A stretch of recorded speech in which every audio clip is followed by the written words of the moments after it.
Paul Dame is a rare breed when it comes to political activism. He's a Ron Paul Republican serving in the State House in Vermont. He never really did pay much attention to politics, and then his wife had a near-death experience with government-run healthcare in her native home in Romania. That's when he decided to stand up, get involved. Paul Dame decided to raise his hand.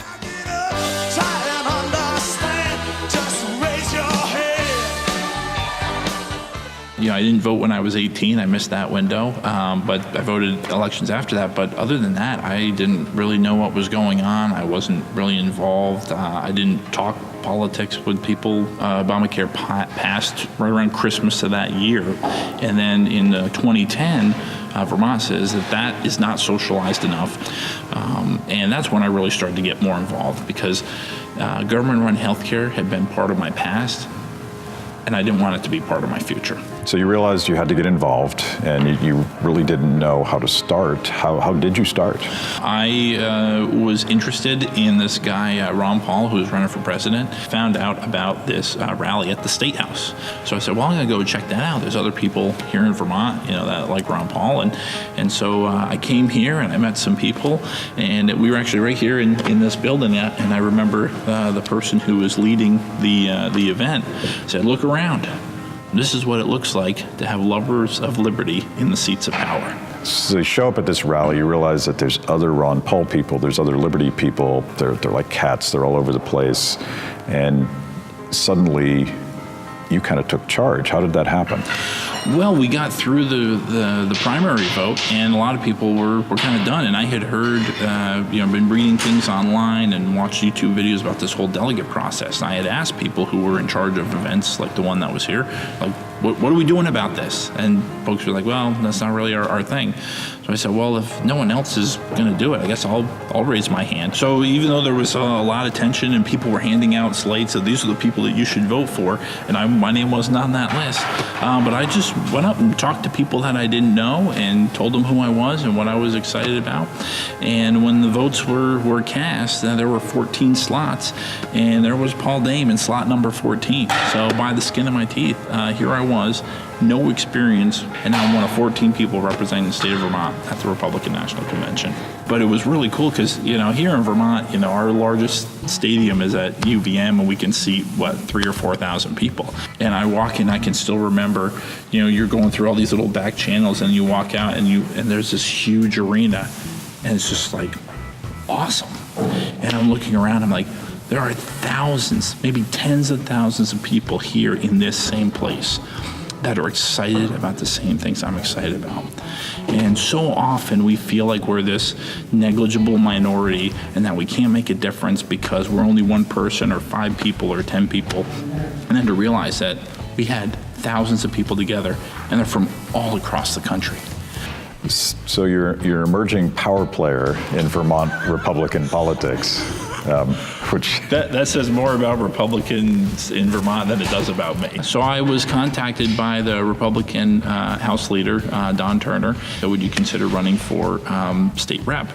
So I said, well, yeah, sure, why not? I mean, if you don't have anyone else to run, I guess I'll raise my hand. Didn't know anything about how to run a campaign. I didn't know what the heck I was doing.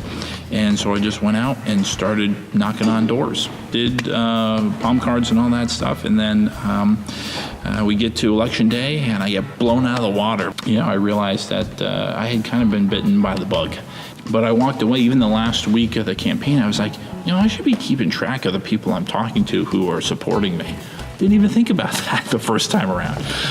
So the last couple of weeks I had tried to keep track of that, and so the next time when I ran in 2014, I knew all the things that I had done wrong. I hadn't stayed in touch with people.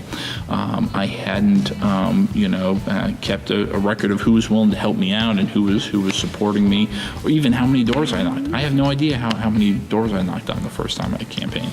So I took a lot of those things, and when I ran in 2014, I paid attention and kept track of people that are on the same page with me. And so even as a relatively new person, as a Republican in Vermont, I was able to unseat a multi-term incumbent Democrat.